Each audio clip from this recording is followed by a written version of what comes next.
내일 낮 최고 기온은 서울이 27도 등 전국이 21도에서 30도로 오늘과 비슷하거나 조금 높겠습니다.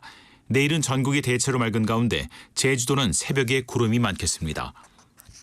KBS 1라디오 4시 경제 뉴스를 마칩니다. 지금까지 아나운서 김태규였습니다. KBS.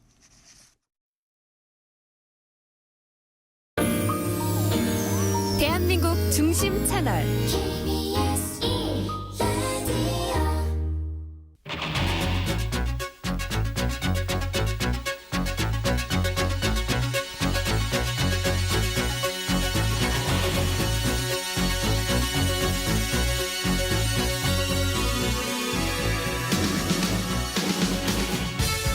안녕하십니까. 성기영의 경제쇼 아나운서 성기영입니다. 22대 총선은 끝났지만 선거에 쓰인 폐 현수막 처리가 골칫거리입니다. 현수막 한 장을 만들고 버릴 때마다 4에서 6kg의 온실가스가 발생하고 재활용에도 한계가 있다고 하는데요. 현수막 처리하는 데 드는 비용은 얼마나 되는 건지, 또 현수막 난립을 막을 방법은 없는 건지 알아보겠습니다. 860만 명에 달한다는 1960년대생 초고령 사회의 주역으로 나설 가능성이 큰 세대이기도 합니다. 60년대생의 역할을 다룬 60년대생이 온다. 오늘 함께 읽어보겠습니다. 이 시간 유튜브로도 함께하겠습니다.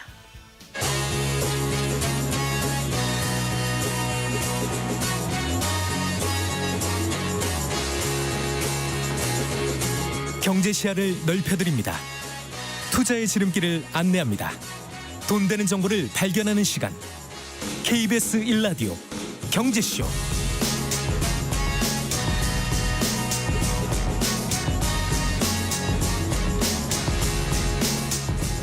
먼저 오늘의 주요 경제 뉴스부터 정리해드리겠습니다. 경제 뉴스 브리핑 한국경제신문 최형찬 기자와 함께합니다.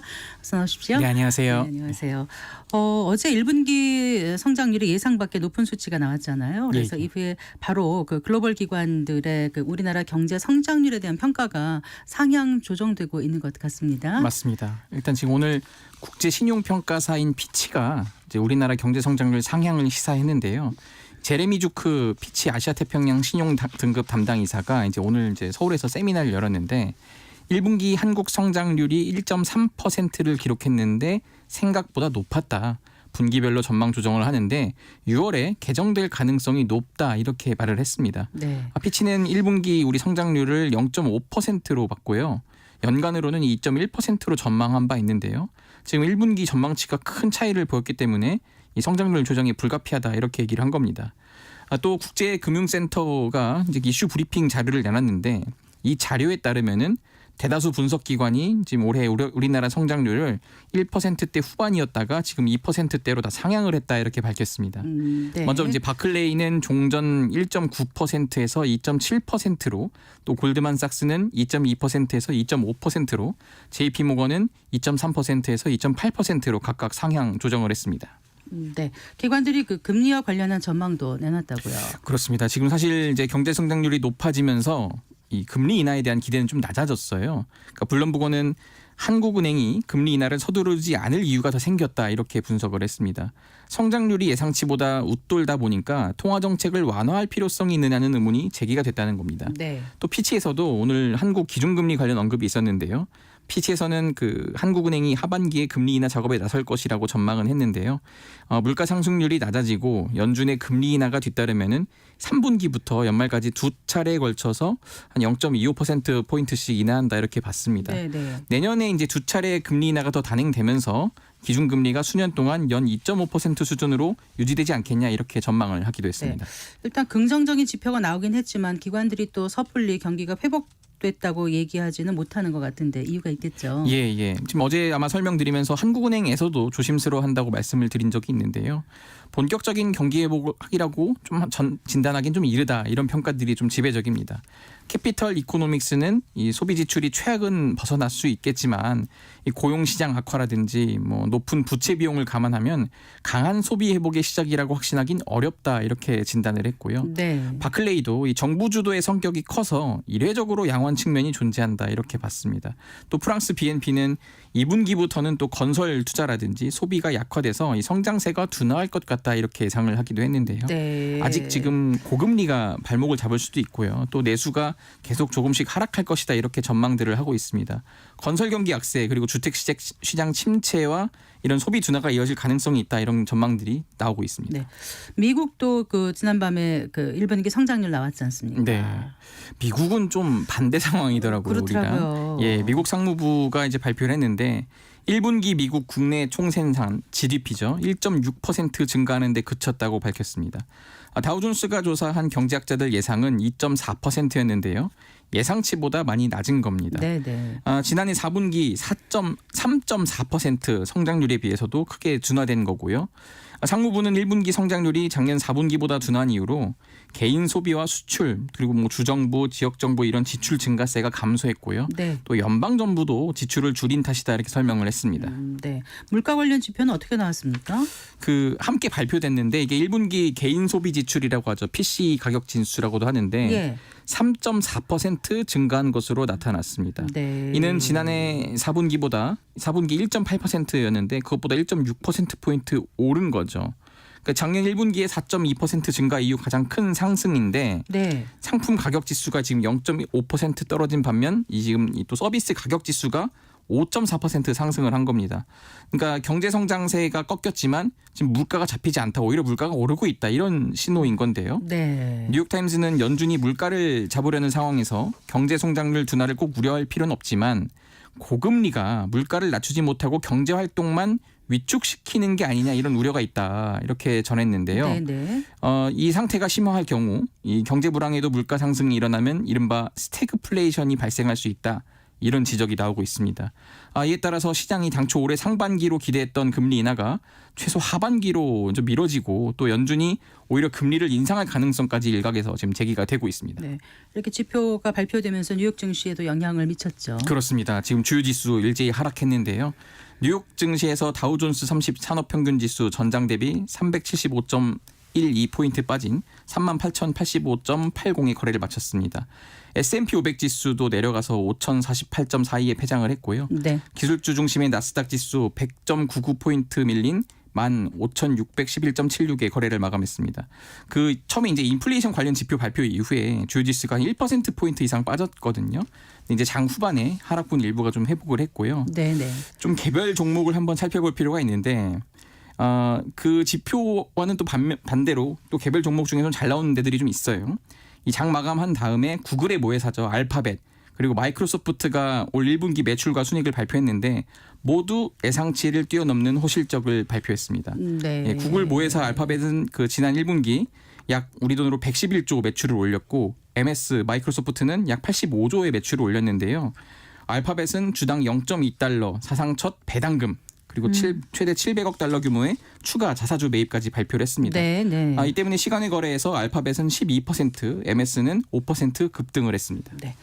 자, 그리고 어제 그 헌법재판소에서 상속 관련해서 아주 눈에 띄는 결정이 나왔습니다. 그렇습니다. 이게 지금 사법 소식이라고도 할 수 있겠지만은 이게 상속세와 관련된 거라서 경제 뉴스로도 좀 분류될 수 있는데요. 예. 헌법재판소가 1977년 민법에 도입된 이 유류분 제도라는 게 있어요. 이 내용에 대해서 처음으로 위헌 및 헌법 불합치 결정을 내린 겁니다. 네. 자, 먼저 이제 고인이 유언으로 상속에서 제외한 자녀, 배우자, 부모와 형제, 자매도 무조건 법정 상속분의 일정 비율을 받을 수 있게 하는 이 현행 제도가 좀 불합리하다 이렇게 판단을 한 건데요. 네. 헌재는 이 폐륜적 자녀와 부모는 상속에서 배제해야 한다. 또 부모를 오래 부양하거나 재산 형성에 기여한 자녀는 상속에서 혜택을 받게 해줘야 한다는 취지로 결정을 했습니다. 폐륜에 따른 상속 배제에 대한 헌재는 이 엄격한 또 기준을 제시했는데요. 고인을 장기간 유기하거나 정신적, 신체적으로 학대하는 이런 폐륜적 행위를 일삼은 상속인에게 유류분을 인정하는 것은 국민의 감정과 상식에 반한다 이렇게 말했는데요. 그래서 이제 민법 1112조 1에서 3호가 유류분 상실 사유를 규정하지 않은 것은 불합리하다 이렇게 밝혔습니다. 네. 그러니까 과거에는 이제 고인의 형제 자매가 있으면 남긴 재산 중에서 일부를 받아갈 수 있는데 이제는 아예 그 상속 배제를 할 수 있게 된 거죠. 맞습니다. 예, 재산 형성 과정에서 이제 기여가 없었다면 이 형제 자매들이 상속을 요구할 수가 없게 된 겁니다. 그 예를 들어 좀 예를 들어드릴 수 있는데 그 미혼으로 2020년에 세상을 떠난 분이 있습니다. 이제 생전에 이제 부동산 같은 이런 전 재산을 5개 공익재단이 기부하고 눈을 감았는데 배우자도 없고 자녀도 없던 분이에요. 그런데 이제 사망한 다음에 형제 자매들이 이 재단을 향해서 소송을 낸 게 있습니다. 근데 이분들이 이제 재산 형성에 기여한 게 없어요. 그런데도 재산 중 일부를 좀 요구할 수 있던 게 이 현행 민법 때문인데요. 네. 현재가 이 부분도 전원일치 의견으로 효력을 정지를 시켰어요 이번에. 그래서 고인의 형제자매가 이제 상속 재산 형성에 대한 기여라든지 뭐 상속에 대한 기대 이런 게 거의 인정되지 않는데도 유류분을 주는 것은 타당한 이유가 없다 이렇게 딱 선을 그었습니다. 이건 당장 실효가 된 실효가 겁니다. 예. 된다는 거. 된다면서요. 네. 네네. 자, 그러면 고인을 생전에 모셨거나 그 재산 형성에 기여한 분들에 대한 어떤 증여 권리 뭐 있는 재산에 대해서는 그 권리를 인정해줘야 한다 이런 취지의 판단을 내놨습니다. 네네. 그 현재는 유류분 청구권이 있는 다른 유족들이 이제 반환 소송을 제기하면은 이미 그 자녀가 증여받은 재산도 내놓아야 하는 게 지금 현재 법이거든요. 근데 이제 이런 내용은 민법에 아무래도 규정돼 있다 보니까 좀 지켜졌는데 헌법재판소가 이 재판관 전원 일치 의견으로 헌법 불합치 결정을 내린 겁니다. 고인을 오랜 기간 부양하거나 또 상속 재산 형성에 기여한 상속인이 그 보답으로 재산의 일부를 증여받는다 해도 현행법상 이 증여재산이 유류분 산정 기초재산에 산입돼서 재산을 그런 반환해야 하는 불합리한 상황이 있었던 건데 이거는 그러지 않아도 된다 딱 선을 그어준 거죠. 어쨌든 유산 상속에 있어서 효자들을 더 배려해야 한다는 의미로 지금 해석이 되고 있습니다. 네, 알겠습니다. 자, 오늘이 최영창 기자님께서 경제뉴스 브리핑 전해주시는 마지막 시간이 됐네요. 그동안 수고 많으셨습니다. 네, 고맙습니다. 감사합니다. 네, 한국경제신문 최영창 기자였습니다.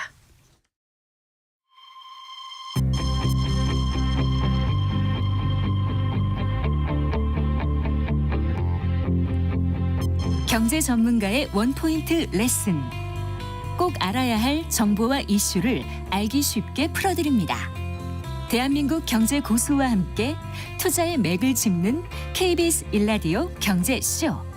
진행의 성기영 아나운서입니다.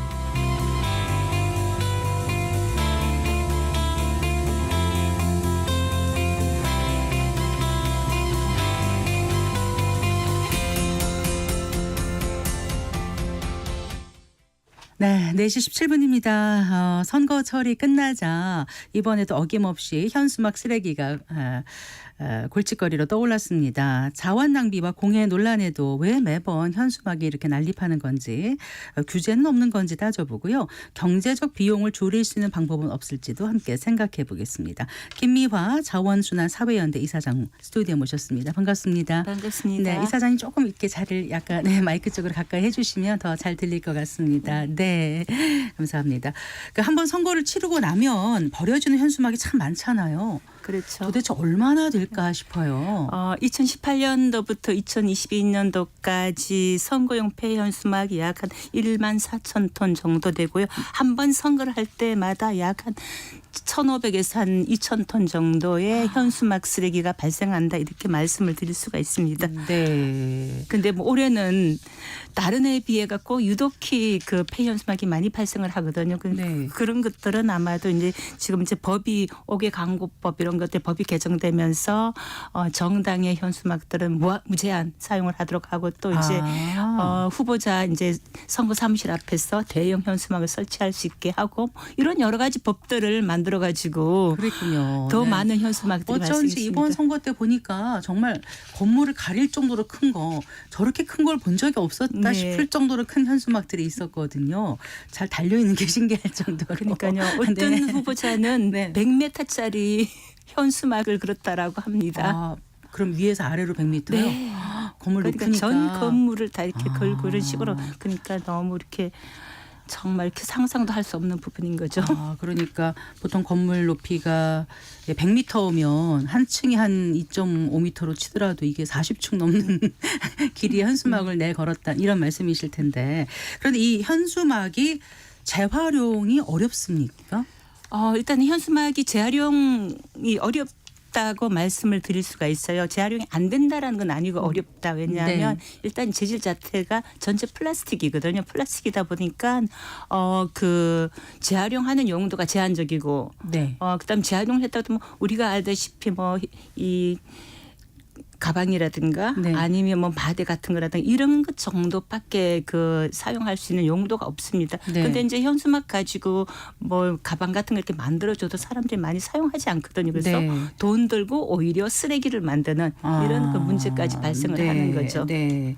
그게 이제 잉크에다가 색깔도 많고 이러다 보니까 아무래도 좀 재활용이 좀 어렵지 않을까 싶은 생각이 들어요. 예, 그 재활용도 어렵거니와 이제 사용한 사람들이 많지 않다라는 거죠. 현수막으로 만든 뭐 이렇게 에코백 같은 것들 처음에는 신기하고 그래서 네. 봤지만 백화점에서 뭐 팝업 해가지고 네. 이렇게 하는 거 봤거든요. 네. 꽤 그럴싸하긴 한데 막상 사는 사람은 많지 않았던 기억이 나요. 백화점 같은 데서 이제 네. 그렇게 판매하는 것도 한 5만 원 이상의 비용을 지불해야 되거든요. 그런 네. 것들 누가 5만 원 주고 내가 폐현수막으로 가방을 사겠습니까? 이제 이런 그 한계도 있습니다. 그러니까 한글 관련돼서 있어서 전 아나운서다 보니까 네. 이제 그런 걸 한번 사볼까 말까 막 이런 네. 고민을 잠깐 했는데 고민들이 많이 되는 것 같더라고요. 그러면 현수막 재활용률이 어느 정도 돼요, 이사장님? 뭐 정부 이렇게 그 통계에 의하면 한 25% 된다라고 이야기하는데 네. 그건 전 정확한 수치가 아닐 것 같고요. 이제 그냥 25% 정도 재활용 그 업체로 넘어간 부분인데 실질적으로 재활용을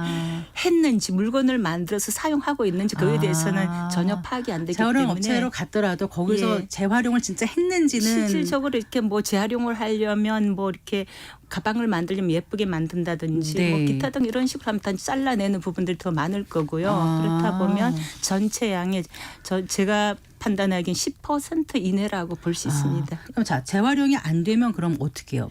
소각해요? 대부분 소각으로 가고 있고요. 우리나라는 대부분 이제 타는 쓰레기 이런 것들은 매립을 네. 잘 안 하고 있기 때문에 소각장으로 간다라고 볼 수 있습니다. 네. 근데 아까 그게 그 플라스틱이라고 하셨잖아요. 그러니까 그 현수막하면 저희가 겉으로 볼 때 그냥 비닐 이렇게 생각하는 게 이게 플라스틱으로 만든 합성 섬유라는 말씀이시잖아요. 그러면 그거는 매립하면 그러면은 얼마쯤 있으면 이게 자연으로 돌아가는 정도가 될까요? 아마도 그진 한 몇백 년이 지나야만이 제대로 다 분해가 될 수 있는데 우리가 왜 난지도에 가보면 50년대 60년대 먹었던 과자 봉지가 그대로 있거든요. 네. 썩지 않고. 근데 이 현수막은 더 두껍기 때문에 더 많은 시간이 지나야 되고 또 하나는 우리나라 정책이 매립 정책이 아니거든요. 앞으로 네. 이제 매립을 금지를 합니다. 네. 2026년도부터는 매립을 금지를 하기 때문에 네. 더 이상 이제 그렇게 매립은 할 수가 없는 거죠. 그러니까 이제 언제 빨리 썩느냐, 뭐 어떻게 썩느냐, 그건 이제 이후의 하도가 아닌 거죠. 그래서 전량 다 이제 소각을 할 것이다 이렇게 보시면 됩니다. 소각할 때는 어떤가요? 거기 소각할 때 나오는 안 좋은 물질 같은 건 없습니까? 당연히 있죠. 그러니까 일단은 플라스틱 재질이고 또 하나는 각종 인쇄를 염료를 많이 쓰기 때문에 네. 그런 염료와 플라스틱과 또 다른 소각장에 가면 다른 물질들 있지 않습니까? 네, 네. 그러한 것들이 같이 혼합되면서 뭐 휘발성 물질들이 나타나면서 다이옥신 우리가 가장 이제 발암 물질? 우려하는 다이옥신이라든가 네. 이런 물질들도 나타나고요. 그다음에 이제 질소산화물이라든가 이런 것들이 이렇게 그 발생을 할 수밖에 없는 거거든요. 예. 네. 그 재활용이 한 10% 될 거라고 생각하신다고 말씀하셨는데 그러면 재활용은 어떤 과정을 거치는 거예요? 일단은 재활용은 말 그대로 이제 이 철거를 하잖아요. 철거를 하면 재활용 업체에 가져가면 각각의 이제 뭐 이물질 되는 마대라 그러니까 이제 이 대 같은 거 뭐 끈 같은 거 이렇게 다 이제 분리하고 해야 난 되겠죠. 다음에 그다음에 네. 세척하고 세척. 그다음은 그걸 어떤 용도로 재활용할 것인가 이제 뭐 마대로 할 것인가 아니면 에코백으로 만들 것이냐에 따라 이제 재단을 하고 그다음에 이제 만드는 이런 과정인데 그런 과정에서 대부분 네. 이제 재활용을 지금 현재는 하고 있습니다. 더 이제 뭐 고급스럽게 백화점에서는 디자인을 해갖고 뭐 각각 오려 갖고 디자인을 해서 이제 만들기도 하고요. 그 현수막 재활용에 들어가는 비용은 어느 정도로 봐야 될까요? 사실은 게 있는지 궁금해서요. 사실은 이제 우리가 가장 쉬운 이제 에코백 같은 경우는 시중에 한 2,000원에서 4,000원 정도 판매를 하거든요. 네. 그런 것들을 만드는 건 한 500원 정도의 생산 비용이 네. 비용이 드는 거고 뭐 더 이제 다른 것들은 더 이제 좋은 것들은 더 비싼 그건 이제 디자인을 해야 되고 뭐 이런 것들은 더 많이 든다라고 보시면 됩니다. 네. 그래도 소각이나 매립보다는 재활용을 하는 게 더 낫지 않나 이런 그렇죠. 생각이 드는데 네네. 네. 그러면 지금 10%밖에 안 되는 거는 뭔가 그 재활용 시스템이 잘 갖춰져 있지 않기 때문이 아닐까. 지금 이제 정부나 지자체에서는 어떻게 이 재활용 시스템을 갖추고 권고를 하고 있는지도 궁금해요. 사실 그게 굉장히 이렇게 그 난제입니다. 그 후보자가 그 이제 현수막을 만들 때 그 하나의 기획사에다 다 맡기지 않습니까? 네. 그러면 제작해서 부착하고 철거해서 처리해달라고 이렇게 철거까지. 비용을 네. 지불을 하는 거거든요. 네. 그랬을 때는 그러면 이제 사실은 지방자치단체는 이걸 재활용해야 될 사실은 의무 이런 것은 없습니다. 네. 그 후보자가 해야 되는 거죠. 근데 후보자는 다 맡겼기 때문에 자기는 이제 다 이제 의무를 다했다라고 네. 보는 거죠. 근데 그렇다면 그 이제 기획사에서 그걸 갖고 재활용 업체한테 갖다 준다든지 아니면 소각 업체한테 갖다 주는데 이 중간에 누군가가 조정해 줄 만한 지금 현재의 단체라든가 정부 뭐 지자체라든 이런 부분들은 그렇게 많지 그러니까 않다라는 제때 거죠. 수거해서 갖다가 하지 예. 않아도 어떻게 예. 규제할 수 있는 방법이 예. 없어서 주민들이 저것 좀 떼라 막 이렇게 신고하면 할 수 없이 또 구청에서 나가서 또 하고 그런 그렇습니다. 형국인가 봐요. 예, 그런 것도 있고 지금 현재는 뭐 이제 그렇게 선거 당일이 지나면 이제 바로 철거를 해야 되거든. 네. 근데 제가 이제 주로 이제 가서 이렇게 보니까 한 일주일 정도는 네. 부착을 해놨더라고요. 근데 네. 오늘은 보니까 없는 걸 보면 아, 그래도. 이제 다 이제 철거를 했는데 그 지금 현재 이제 행자부하고 그다음은 환경부에서 이제 예. 재활용을 확대시키겠다 그러면서 예산을 이제 투입해갖고 각 지자체에다 이제 재활용을 하라고 좀 이렇게 신청을 받고 있어요. 받고 있는데 네. 제가 이 자료를 정리를 하면서 그 서울시에다 물어봤거든요. 그러면 구청에서 어디에서 연락이 왔느냐 재활용 그러면 이제 자기 신청을 해야 될 거 아니에요. 그래야 보조금을 받기 때문에 네. 그래서 어디서 신청했냐고 물어보니까 아직도 그 서울 25개 구청에서는 아무도 신청한 곳이 없다라고 네. 그 3일 전까지는 그런 답변을 구청에서 아직 모으는 받았습니다. 단계일 수도 네네. 있겠죠. 그래서 일단 행안부에서는 예. 총 사업비 15억 원 정도를 네, 예. 지원한다고 예. 이제 파악은 했는데요. 이제 이렇게 재활용 과정이 까다롭고 완전하게 시스템이 갖춰져 있지 않다라면 처음에 만들 때 그 선거용 이제 지금 현수막 얘기하고 있는데 친환경 현수막은 만들 수 없을까요? 그 친환경이라 그렇지만 일회용품이잖아요. 일회용품 한 번 쓰고 이제 버려지는 건데 그러면 우리나라 아까 이야기했다시피 이제 매립을 가는 게 아니기 때문에 친환경은 말 그대로 빨리 썩는 재질이거든요. 빨리 분해가 되어야 된다라는 게 네, 친환경인데 네. 우리나라는 그 매립을 하지 않는 정책이기 때문에 친환경이라는 것들이 굉장히 의미가 없어지는 거고 비용만 비싸지는 거죠. 그래서 이런 부분은 저는 지금 우리나라가 이렇게 선진국인데 아직도 현수막 때문에 고민을 하고 전 국민이 스트레스를 받는 이 부분들은 네. 바꿔내야 되지 않겠나라는 생각입니다. 그런 현수막 크기도 제한도 없고 더 많이 할 수 예. 있게끔 왜 법을 바꿨는지를 모르겠네요. 그러니까 그 국회에서 네. 이런 법들을 계속 바꾸니까 그러다 보니까 점점 이렇게 우리의 환경이 후퇴하는 경제나 국민의 어떤 인식은 선진화되어 있는데 이런 부분에서 그냥 후퇴하는 이런 것들이 굉장히 안타깝습니다. 네. 예. 그러니까 환경 친화적인 정책을 공약으로 내걸면서 그러면서도 또 현수막은 큰 걸 갖다 걸면 좀 이율배반적이죠. 네네. 그러니까 이제 전 세계적으로 보면 네. 이렇게 현수막을 쓰는 데가 없거든요. 아, 그래요. 뭐 동시다발적으로 전 세계 가본 적이 없어서 제가 모르겠습니다만. 그래서 제가 이제 네. 이렇게 좀 정리를 해봤어요. 네네, 이렇게 한번 이사장님. 찾아봤거든요. 이제 전 세계적으로 그러면 현수막을 어떻게 사용을 하는지 이렇게 보니까 네. 각 이렇게 국가에서는 현수막을 그렇게 사용을 하지 않고 대부분 이제 아주 강력하게 공보물에 대해서 네. 규제를 하고 있더라고요. 아, 네. 미국이나 이제 유럽 같은 경우에는 그 길거리에 현수막 벽보를 못 붙이게 하는 아. 그 일정한 장소에서만 붙이게 하는 아, 이런 네. 부분들이 있고 이제 그 이유는 가장 큰 거는 시민의 안전, 네. 안전에 대한 위협이 되기 때문에 그다음 도시 경관을 해치는 부분이다. 이런 그 때문에 굉장히 규제가 강하고요. 그래서 대부분은 이제 아름아름 이제 어떤 본인이 지지하는 후보자한테 시민이 직접 이제 자기는 자동차라든가 집 앞에라든가 이런 팝업 이런 것들을 설치해 갖고 네. 그 후보를 홍보해 주는 아. 이 정도의 이제 역할을 하고 아니면 요즘은 아. SNS라든가 인터넷 발전해 있고 있기 때문에 네. 대부분 그런 식으로 이제 홍보를 하는 하기야 거죠. 이 휴대폰 보급률이 우리나라는 거의 뭐 100% 그럼요. 아닙니까 거의. 네네. 그러니까 이걸로 활용하면 참 많이 될 수도 있는데 물론 이제 디지털에서 소외되신 분들을 네네. 위해서 최소한의 어떤 홍보물은 있어야 그쵸. 예, 예. 하겠습니다만 그런데 이제 지금 폐기나 재활용 얘기를 했지만 애초에 이걸 만드는데도 돈이 많이 들잖아요. 얼마나 드는 거예요? 그것을 제가 이렇게 좀 정리를 해봤거든요. 정리를 해보니까 지금 이제 이 선거 현수막이 한 10m 정도 되거든요. 네. 10m 되면 뭐 하나 개당 한 18만 원 정도 하는데 네.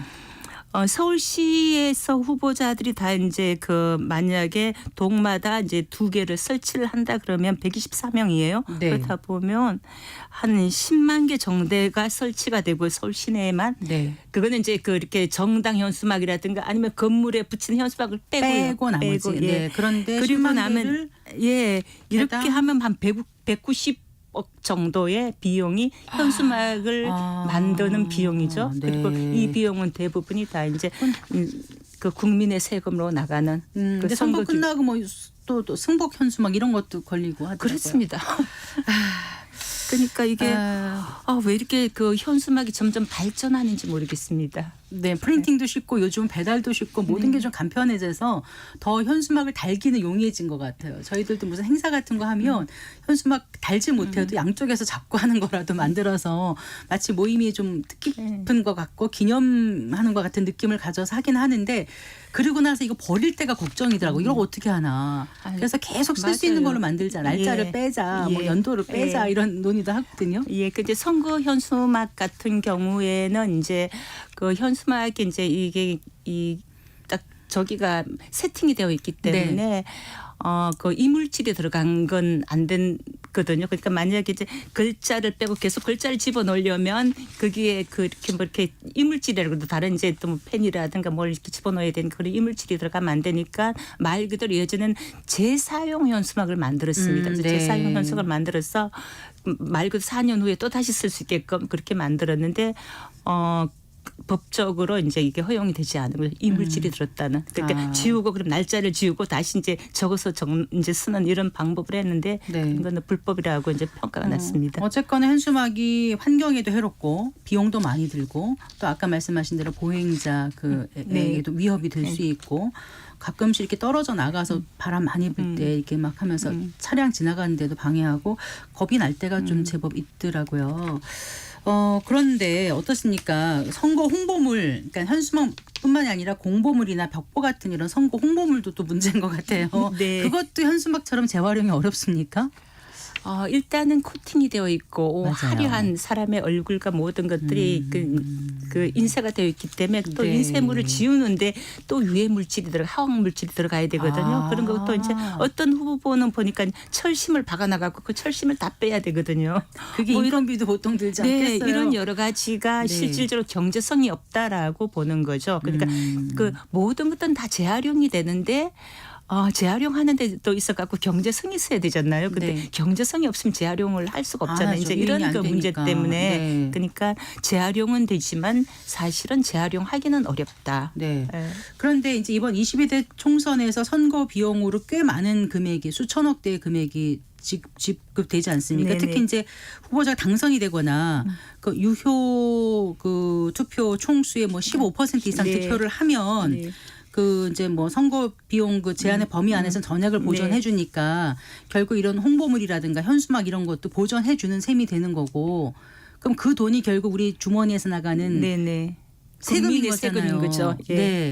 그러니까 더 이게 좀 이슈가 될 수밖에 없어요. 그렇죠. 국민들은 사실은 네. 환경을 생각해서 일회용 컵도 줄이고 굉장히 네. 아끼잖아요. 비닐랑 네. 종이 하나 아끼고 막 이러는데 네.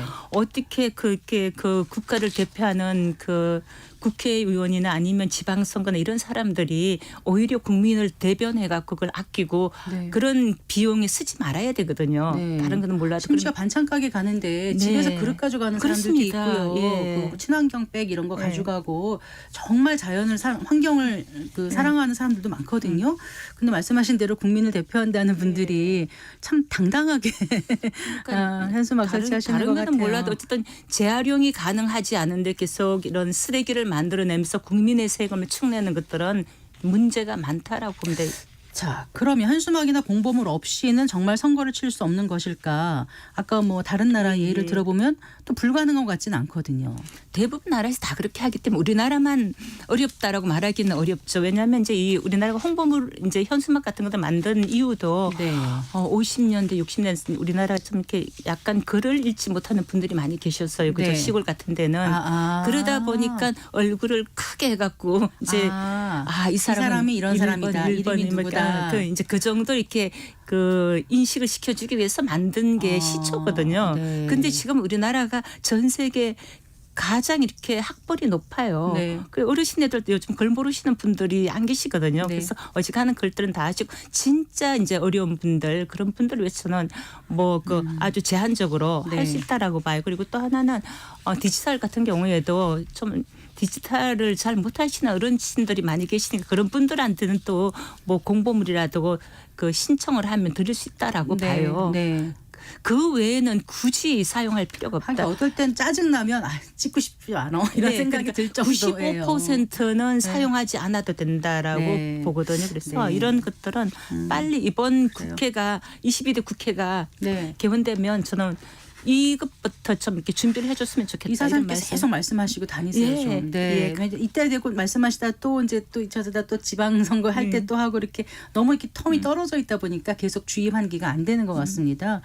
어쨌든 가급적 안 쓰고 또 쓰게 되더라도 재활용을 잘하는 시스템을 구축해야 될 텐데 차제에 좀 얘기 좀 해볼게요. 환경에 대한 이제 관심이 높아지면서 네. 최근에는 뭐 그 폐 자원을 재활용하는 순환 경제에 대한 관심이 많아지지 않았습니까? 그 부분 잠깐 좀 얘기해 주시겠어요? 네. 네, 점점 이제 플라스틱 사실은 너무 많이 지구에서 사용을 했고 그 플라스틱이 지금 현재 재활용하지 않으면 이 지구가 진짜 이 살아가기 힘든 지구가 생존하기 힘든 이 상황까지 이제 되다 보니까 플라스틱을 재활용하다라는 이제 이야기가 많이 나오고 또 하나는 그러면 버진 플라스틱을 쓰지 말자. 무슨 버진 석유에서 바로 추출한 새 플라스틱을 만들지 말자는 게 전 세계 지금 움직임입니다. 그걸 그리고 버진 플라스틱이라고 해요. 그게 이제 또 이제 이렇게 우리나라 11월 달에 탈플라스틱 협약 최종 회의가 있는데 네. 거기서 이제 그런 이야기가 나오는데 어쨌든 그런 측면에서는 보면 이제 순환 경제에 이제 그런 플라스틱을 다시 재사용하거나 아니면 다시 기름으로 만들어서 다시 이렇게 사용을 하자는 움직임이 크고 네. 우리나라 같은 경우에도 보면 그 2020년부터 2027년까지 약 한 22조 원 정도의 이제 이런 폐플라스틱 산업들이 성장할 것이라고 보고요. 전 세계적으로 보면 2027년까지 한 775억 달러 정도의 이제 네. 성장이 있을 거라고 봅니다. 앞으로 그럼 재활용 시장에 대한 전망은 크다고 볼 수 있겠네요. 굉장히 전망 크고 우리나라 네. 이제 굴지의 기업들 뭐 SK라든가 LG라든가 롯데, GX 칼텍스 이런 굴지의 기업들이 지금 이제 폐플라스틱을 재활용하는 산업에 적극적으로 뛰어들고 굉장히 많은 비용을 투자하고 네. 있다고 봅니다. 네, 알겠습니다. 오늘 말씀 잘 들었습니다. 고맙습니다. 감사합니다. 네, 김미화 자원순환 사회연대 이사장과 얘기 나눠봤습니다.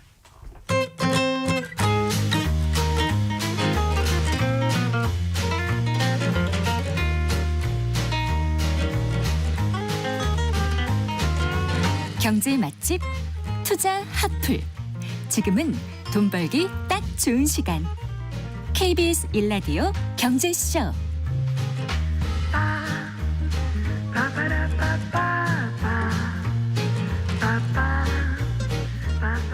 4시 38분입니다. 압도적인 인구수로 베이비 부머라고 불리는 세대. 고도 성장기를 거쳐온 60년대생은 우리 사회에서 어떤 위치를 차지하고 있을까요? 오늘은 60년대생에 초점을 맞춰서 한국 사회의 변화와 노후 준비 가이드를 제시하고 있는 책 60년대생이 온다. 함께 읽어보겠습니다. 미래세 투자와 연금센터 이상권 센터장 스튜디오에 모셨습니다. 반갑습니다. 네, 반갑습니다. 60년대생이시죠? 예. 저도 여기 해당이 됩니다. 저도 그러네요. 예. 책 제목이 60년대생이 온다예요. 예. 60년대생에 주목한 이유가 뭘까요, 저자가? 일단은 여러분들 인구 구조를 통해서 사회 변화를 볼 때 가장 중요한 거는 이런 말을 써도 될라나 뭐 쪽모수 이렇게 얘기하잖아요. 아, 그런 안 되죠. 그죠? 그러니까 이제 숫자가 얼마나 되느냐예요. 그러니까 사실은 우리나라에서 현재 60년생이 가장 중요한 이유는 60년대생이 한국 전체 인구의 거의 3분의 1이 넘는 베이비붐 세대의 주축이기 때문에 그렇습니다. 베이비붐 세대라는 사람들이 1차 베이비붐 세대가 55년생부터 74년생까지고 2차 베이비붐 세대가 그러니까 1, 2차 합쳐서 55년생부터 74년생까지거든요. 네, 네. 이들이 남한 인구의 3분의 1이 넘는 1,670만 명이에요. 그러니까 우리나라는 인구 구조가 이렇게 55년생부터 74년생까지가 딱 뭉쳐가지고 네. 이렇게 뭉쳐 있는 구조입니다. 그러니까 이 현재 왜 고령화가 왜 문제가 되냐면 이분들이 단체로 때를 지어서 늙어가고 있기 때문에 그런 거예요. 네. 그 엄청난 덩어리 하나가. 이 중에 가장 핵심되는 인력이 60년대생이에요. 60년대생들만 놓고 보게 되면 860만 명으로 전체 베이비 세대의 한 절반 정도 되고요. 그렇게 많은 줄은 몰랐습니다. 굉장히 많습니다. 네. 근데 이 세대가 또 굉장히 재미난 것 중에 하나는 그 어떤 세대보다 경험적 동질성이 굉장히 높은 세대예요. 그게 무슨 말씀이시죠? 그러니까 이 60년대생들은 그 한국에서 처음으로 대규모 고등교육을 받은 사람들. 아, 네. 그렇죠. 왜냐하면 이분들 전 세대들까지는 굉장히 어려웠던 시기지만 이분들 때부터는 고등교육으로 대학 진학률이 지금보다 먼저 지금 거의 70%가 넘습니다. 우리나라가 세계 1위지만 이거 정도는 아니다 하더라도 굉장히 비약적으로 증가하고 특히 그 유명한 게 80년대 초반 학번들이죠. 뭐 정계와 뭐 재계 그 82학번이라고 그러죠. 82년도 대학 입학했던 분들이 뭐냐면 졸업 정원제 때문에 그 81년도 82학번부터 확 늘어납니다. 네. 대학교 입학 정원이 절정제라고 그래서 옛날에 네. 졸업 정원제라는 제도가 있었거든요. 그러니까 이런 과정을 했었던 거고 또 이들은 그 경제적 경험도 굉장히 비슷하죠. 왜냐하면 고도 성장기를 거치면서 네. 그 좋은 직장에 들어가서 네. 직장 다니다가 외환위기를 한번 맞고 그다음에 2008년도 금융위기를 또 두드려 맞았기 때문에 네. 이 외환위기와 2008년도 금융위기를 겪으면서 이 이벤트는 동일했지만 네. 이 이벤트에 대해서 어떻게 대응했고 어떤 상황에 처했느냐에 따라서 갈라져 있죠. 또. 굉장히 갈라져 있는 세대입니다. 네, 맞아요. 그리고 이들은 가장 한국 사회가 가난했던 시절에서부터 고성장해서 잘 사는 시절까지 그러니까 한국이 사실은 6.25 전쟁 이후에 한국 전쟁 이후에는 이게 저개발 국가였었습니다. 네. 근데 지금 거의 선진국이거든요. 우리가 네, 뭐 네. 개발도상 이머징 마켓이라고 그러지만 국민소득 3만 달러 되는 나라를 이머징 마켓이라고 하면 안 되는 거거든요. 그러니까 이 과정을 다 거친 세대고 또 이들이 미래에 굉장히 중요한 것은 뭐냐면 이 세대들이 한국 사회에서 노인이 되면서 네. 현대사에서 아마 과거 어떤 노인들보다 돈이 많은 노인이 됩니다. 그리고 가장 고등교육을 받은 국민연금도 그렇죠. 88년도에 예, 도입이 됐으니까. 됐으니까 가입한테 있는 분들이 예, 많고 그렇기 네. 때문에 돈도 제일 많고 예. 가장 교육도 많이 받았고 또 한국 경제 성장에 과실을 가졌던 사람들이고 네. 그래서 이 분들이 이제 만들어 나가는 한국 사회 시니어 어떤 문화에서도 이분들이 굉장히 중추적인 세력이 될 거기 때문에 60년대에서 이제 주목해서 보자라는 게 이 책 저자의 메시지죠. 책에 이렇게 나와 있더라고. 베이비붐 세대의 허리이자 고도 성장기와 민주화의 소용돌이를 온몸으로 겪고 예. 외환위기를 거치며 오늘날의 양극화 지형을 탄생시킨 세대다. 그렇죠. 네, 지금 말씀하신 게 다 녹아 있습니다. 이 문장에. 그렇죠. 굉장히 드라마틱한 한국 현대사를 경험했던 세대죠. 네. 이 저자가 김경록 박사시죠. 예. 네. 대표적인 은퇴 전문가로 알려져 있는 분인데. 예, 맞습니다. 글쎄요. 지금 이제 60년대생들 하면은 이제 은퇴를 앞두고 있거나 하나둘씩 이제 그 주된 직장에서 퇴직하고 있지 않습니까? 예. 네. 새로운 인생 2막이 열리고 혹은 2막을 이미 시작하신 분들인데 예. 어떻게 접근하는 게 좋을까요? 이거. 저는 이 책에서는 여러 가지 개념들이 나오는데 저 개인적으로 가장 좋았던 개념이 N차 인생. N차. 우리가 이제 수학에서 N승 이러잖아요. 제곱근 3의 N승, 뭐 3의 제곱 2승 이런 식으로 얘기하는데 N차 이상.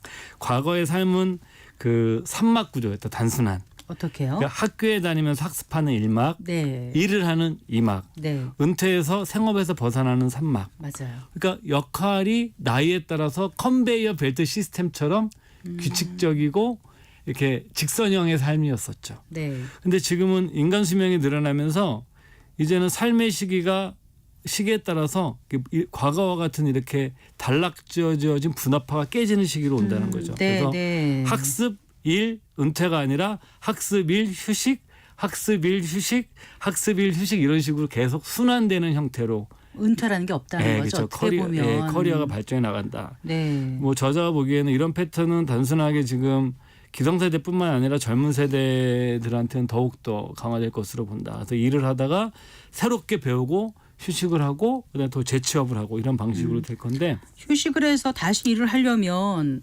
능력이 있어야 되잖아요. 그쵸. 검증받을 능력이 있어야 되는데 그게 예. 참 어려울 것 같아요.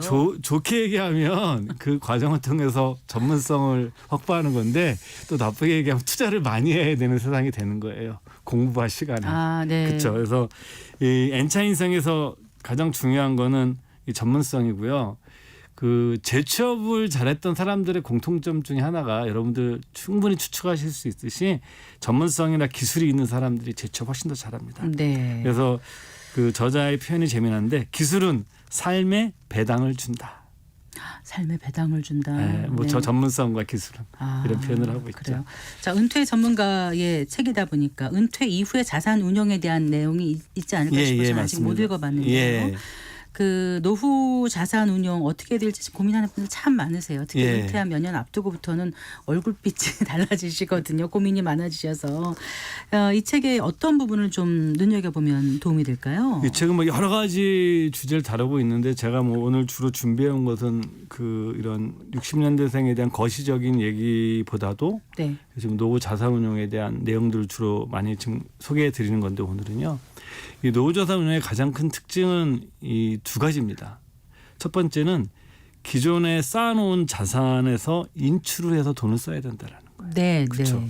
퇴직을 하게 되면. 근데 이 인출이 돈을 모아나가는 축적의 과정보다 훨씬 더 어렵습니다.